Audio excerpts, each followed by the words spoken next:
ಟಂಟಡಾಯ್ ನೋಡಿ ಹೆಂಗೆ ಎಷ್ಟು ಚೆನ್ನಾಗಿ ಮರಳು ಆಗಿದೆ.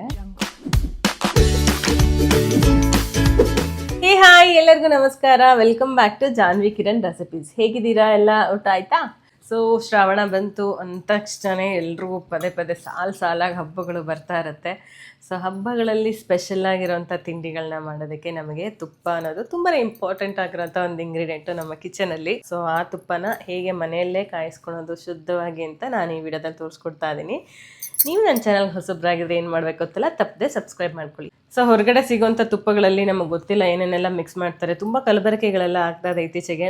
ಸೊ ಟ್ರಾನ್ಸ್ ಫ್ಯಾಟ್ ಅಂತೆ ಅದು ಇದು ಎಲ್ಲ ಜಾಸ್ತಿನೇ ಇರುತ್ತೆ ಅದರಲ್ಲಿ. ಸೊ ಅದಕ್ಕೆ ನಮ್ಮ ಮನೇಲಿ ನಮ್ಮ ಕಣ್ಣು ಮುಂದೆನೇ ನಾವು ತುಪ್ಪ ಕಾಯಿಸ್ಕೊಂಡು ತಿನ್ನೋದು ಎಷ್ಟು ಬೆಟರು. ಆ್ಯಂಡ್ ಆಲ್ಸೋ ಆ ಘಮ ಇರುತ್ತಲ್ಲ, ತುಪ್ಪ ಕಾಯಿಸ್ಬೇಕಾದ್ರೆ ಮನೆ ತುಂಬ ಘಮ್ಮನ ಪರಿಮಳ. ಚಿಕ್ಕ ವಯಸ್ಸಿಂದಲೇ ನಂಗೆ ತುಪ್ಪ ಅಂದರೆ ಸಿಕ್ಕಾಪಟ್ಟೆ ಇಷ್ಟ. ಆ ಫೀಲಿಂಗು ನಾನು ಚಿಕ್ಕವಳಿರ್ಬೇಕಾದ್ರೆ ನಮ್ಮ ಅಜ್ಜಿ ಕಾಯಿಸ್ಬೇಕಾದ್ರೆ ನನಗೆ ಆ ನೆನಪು ಅದನ್ನು ವಾಪಸ್ ಬ್ಯಾಕ್ ಟು ಮೈ ಚೈಲ್ಡ್ಹುಡ್ ತೊಗೊಂಡು ಹೋಗ್ತಾ ಇದೆ.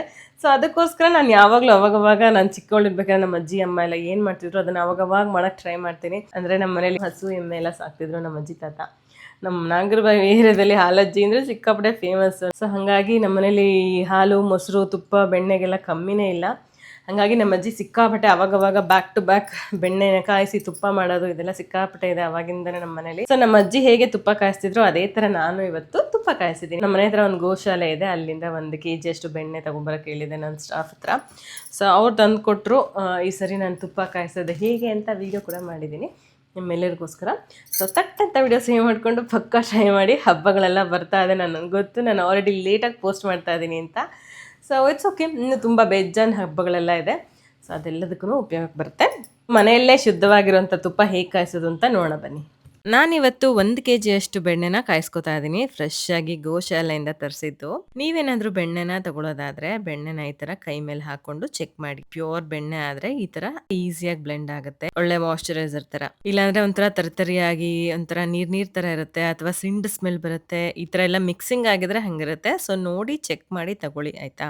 ತುಪ್ಪ ಕಾಯಿಸ್ಕೋಬೇಕಾದ್ರೆ ಯೂಶಲಿ ಈ ತರ ದೊಡ್ಡ ಪಾತ್ರೆ ಮತ್ತೆ ಗಟ್ಟಿ ತಳ ಇರೋಂಥ ಪಾತ್ರೆನೇ ಉಪಯೋಗಿಸಿ. ಯಾಕಂದ್ರೆ ಜಾಸ್ತಿ ಹೊತ್ತು ಕುದಿಸ್ಬೇಕಾಗಿರೋದ್ರಿಂದ ಸೀದೋಗ್ಬಾರ್ದು ಅದಕ್ಕೆ, ಆಯ್ತಾ? ಮತ್ತೆ ಬೆಣ್ಣೆನ ಪಾತ್ರೆಗೆ ಹಾಕಿ ಸ್ಟವ್ ಮೇಲೆ ಇಟ್ಟು ಕರ್ಗಕ್ಕೆ ಇಟ್ಬಿಡಿ. ಅದಾಗದೇ ಕರಗಬೇಕು. ಯಾವುದೇ ಕಾರಣಕ್ಕೂ ಸೌಟ್ ಹಾಕೋದು ಮಿಕ್ಸ್ ಮಾಡೋದು ಎಲ್ಲ ಮಾಡಬೇಡಿ. ಸ್ವಲ್ಪ ಕರ್ಗಿ ಎಣ್ಣೆ ತರ ಬಿಟ್ಕೊಳುತ್ತೆ. ಅದಾದ್ಮೇಲೆ ಬೇಕಿದ್ರೆ ನೀವು ಮಿಕ್ಸಿಂಗ್ ಮಾಡ್ಕೋಬಹುದು. ಸೊ ಬೆಣ್ಣೆ ಇವಾಗ ಆಲ್ಮೋಸ್ಟ್ ಕರಗ್ತಾ ಇದೆ. ಇದು ಬಿಳಿ ಬಿಳಿಯಾಗಿ ಏನ್ ಬರ್ತಾ ಇದೆ ಅದೆಲ್ಲ ಫ್ಯಾಟ್ ಅಂತಾರೆ. ಸೈಡ್ ಅಲ್ಲೆಲ್ಲ ಸಿಕ್ಕಾಪಟ್ಟೆ ಅಂಟ್ಕೊಂಡಿರುತ್ತೆ ತುಪ್ಪ ಕಾಯಿಸ್ಬೇಕಾದ್ರೆ.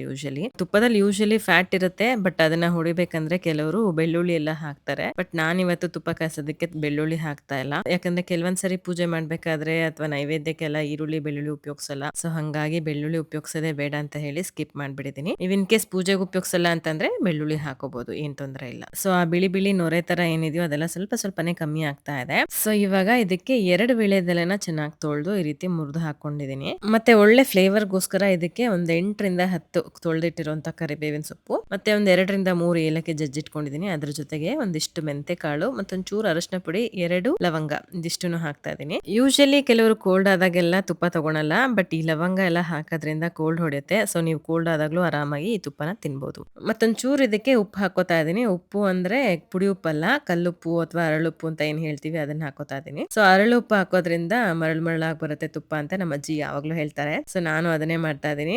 ನೀವು ನೋಡ್ಬೋದು ಈ ವಿಡಿಯೋದಲ್ಲಿ ಪೂರ್ತಿಯಾಗಿ ನೋಡಿದ್ರೆ ನಿಮಗೆ ಗೊತ್ತಾಗುತ್ತೆ ತುಪ್ಪ ಎಷ್ಟು ಚೆನ್ನಾಗಿ ಮರಳಾಗಿ ಗಟ್ಟಿಯಾಗಿ ಬಂದಿದೆ ಅಂತ ಹೇಳಿ. ಸೊ ಇದೆಲ್ಲ ಹಾಕದ್ಮೇಲೆ ಜಾಸ್ತಿ ಕುದಿಸೋದೇನ್ ಬೇಡ, ಈ ರೀತಿ ತಿಳಿಯಾಗಿರುತ್ತೆ ನೋಡಿ. ಇವಾಗ ಒಂಚೂರು ನೀರ್ ಚಿಮ್ಸಿ ಈ ತರ ಸ್ವಲ್ಪ ದಪ್ಪ ಗುಳ್ಳೆ ಬಂದ್ರೆ ಆಯ್ತು. ಇದನ್ನ ಸ್ಟವ್ ಆಫ್ ಮಾಡ್ಕೋಬೇಕು. ಸ್ಟವ್ ಆಫ್ ಮಾಡಿದ್ರು ಏನ್ ಸಖತ್ತಾಗಿ ಕುದಿತಾ ಇರೋದನ್ನ ನೀವು ನೋಡ್ಬೋದು. ಸೊ ಈ ತರ ಆದ್ರೆ ತುಪ್ಪ ಪರ್ಫೆಕ್ಟ್ ಆಗಿದೆ ಅಂತ. ಈ ತರ ಕುದಿತಾ ಇರ್ಬೇಕಾದ್ರೆ ಆಲ್ರೆಡಿ ಮನೆ ತುಂಬಾ ಘಮ್ಮನ್ನ ಪರಿಮಳ. ಸೊ ಇದನ್ನ ಇವಾಗ ಜಾಸ್ತಿ ಅಲ್ಲಾಡ್ಸಕ್ ಹೋಗ್ಬೇಡಿ. ಹಾಗೆ ಒಂದ್ ಅರ್ಧ ಗಂಟೆ ಬಿಟ್ರೆ ಇದು ಸ್ವಲ್ಪ ತಣ್ಣಗಾಗತ್ತೆ. ತುಂಬಾ ಕಂಪ್ಲೀಟ್ ಆಗಿ ತಣ್ಣಗಾದ್ಮೇಲೆ ನಾವು ಫಿಲ್ಟರ್ ಮಾಡ್ಕೋಣ ಅಂದ್ರೆ ಆಗಲ್ಲ, ರವೆ ಆಗಕ್ ಸ್ಟಾರ್ಟ್ ಆಗ್ಬಿಡುತ್ತೆ. ಒಂದ್ 20 ರಿಂದ 30 ನಿಮಿಷ ತಣ್ಣಗಾದ್ಮೇಲೆ ಈ ರೀತಿ ಫಿಲ್ಟರ್ ಮಾಡಿ ಗ್ಲಾಸ್ ಜಾರು ಅಥವಾ ಸ್ಟೀಲ್ ಬಾಕ್ಸ್ ನಲ್ಲಿ ಸ್ಟೋರ್ ಮಾಡಿ ಇಟ್ಕೊಳ್ಳಿ. ಮತ್ತೆ ಇದನ್ನ ಒಂದು 4 ರಿಂದ 5 ತಿಂಗಳು ಆರಾಮಾಗಿ ಉಪಯೋಗಿಸ್ಕೋಬಹುದು. ಫ್ರಿಡ್ಜ್ ಅಲ್ಲಿ ಏನ್ ಇಡೋದು ಬೇಕಾಗಿಲ್ಲ, ಇಟ್ರು ಓಕೆನೆ, ಬಟ್ ಹೊರಗಡೆ ಇಟ್ರು ಒಂದ್ 4 ರಿಂದ 5 ತಿಂಗಳು ಆರಾಮಾಗಿ ಉಪಯೋಗಿಸ್ಕೋಬಹುದು. ಸೊ ಹೊರಗಡೆ ತಗೋತೀವಿ ಅಂದ್ರೆ ಒಳ್ಳೆ ಬ್ರ್ಯಾಂಡು ಅಥವಾ ಲೇಬಲ್ಸ್ ಎಲ್ಲ ನೋಡಿ ನಾವು ತಗೋಬಹುದು. ಅಥವಾ ಕೆಲವೊಂದು ಲೋ ಗ್ರೇಡ್ ಬ್ರ್ಯಾಂಡ್ಸ್ ಗಳಲ್ಲಿ ಈ artificial colours, Dalda, palm oil ಅಥವಾ ಈ ಪ್ರಿಸರ್ವೇಟಿವ್ಸ್, ಚೀಪರ್ ಆಗಿ ಸಿಗುವಂತ ಫ್ಯಾಟ್ಸ್, ಅಡಲ್ಟ್ರೇಷನ್ ಅಂತೆಲ್ಲ ಏನೇನೆಲ್ಲ ಹಾಕಿ ಮಾಡಿರ್ತಾರೆ. ಸೊ ಇದೆಲ್ಲ ಯಾವುದು ಇಲ್ಲದೆ ನಮ್ಮ ಕೈಯಾರೆ ನಾವೇ ಹೆಲ್ದಿ ವೇನಲ್ಲಿ ತುಪ್ಪ ಕಾಯಿಸ್ಕೊಂಡು ತಿನ್ನೋದು ತುಂಬಾನೇ ಒಳ್ಳೇದು. ನೋಡಿ ಹೆಂಗೆ ಎಷ್ಟು ಚೆನ್ನಾಗಿ ಮರಳು ಆಗಿದೆ. ಸೇಮ್ ನಮ್ಮ ಅಜ್ಜಿ ಮಾಡಿದ ಥರನೇ ಒಳ್ಳೆ ಘಮ ಬರ್ತದೆ. ಬಟ್ ನಮ್ಮ ಅಜ್ಜಿ ಇದಕ್ಕೆ ನುಗ್ಗೆ ಸೊಪ್ಪೊಂದು ಹಾಕ್ತಾಯಿದ್ರು. ನಾನು ನುಗ್ಗೆ ಸೊಪ್ಪು ಹಾಕಿಲ್ಲ, ನುಗ್ಗೆ ಸೊಪ್ಪು ನನಗೆ ಸಿಕ್ಕಿಲ್ಲ. ಆ್ಯಂಡ್ ಆಲ್ಸೋ ಸ್ವಲ್ಪ ಫ್ಲೇವರು ಕಲರ್ ಚೇಂಜ್ ಆಗುತ್ತೆ, ಅದೊಂದು ರೀಸನ್ ಇನ್ನೊಂದು. ಸೊ ನನಗೆ ಇದೇ ಎಲ್ಲೋ ಬೇಕು, ಇದೇ ಕಲರೇ ಬೇಕು ಅಂತ ಹೇಳಿ ನಾನು ನುಗ್ಗೆ ಸೊಪ್ಪನ್ನ ಹಾಕ್ಕೊಂಡಿಲ್ಲ. ಸೊ ನಾವು 6 ಜನ ಮಕ್ಕಳು, ನಾವೆಲ್ಲ ನಮ್ಮದು ಜಾಯಿಂಟ್ ಫ್ಯಾಮಿಲಿ ಆಗಿತ್ತು. 6 ಜನ ಮಕ್ಕಳಲ್ಲಿ ನಾನು ಒಬ್ಬಳೇ ತುಪ್ಪ ಅಂದರೆ ಸಿಕ್ಕಾಪಟ್ಟೆ ಇಷ್ಟ. ನಮ್ಮ ಅಜ್ಜಿ ಕಾಯಿಸಿ ಇಟ್ಟಿದ್ರೆ ನಾನಂತೂ ದಿನಾ ಬೆಳಿಗ್ಗೆ ಒಂದೊಂದು ಸ್ಪೂನು. ಸೊ ಆವಾಗಲಿಂದಲೇ ನಾನು ಒಂಥರ ಚಬ್ಬಿಯಾಗಿ ಹೆಲ್ದಿ ಬೇಬಿಯಾಗಿದ್ದೆ. ಸೊ ಇವಾಗ ಕರಗಿಸ್ತಾ ಇದ್ದೀನಿ. ತುಪ್ಪ ನೋಡಿದ್ರೆ ಕಂಟ್ರೋಲ್ ಮಾಡೋಕ್ಕೆ ಆಗೋದಿಲ್ಲ, ಅಷ್ಟು ಇಷ್ಟ ನಂಗೆ ತುಪ್ಪ ಅಂದರೆ.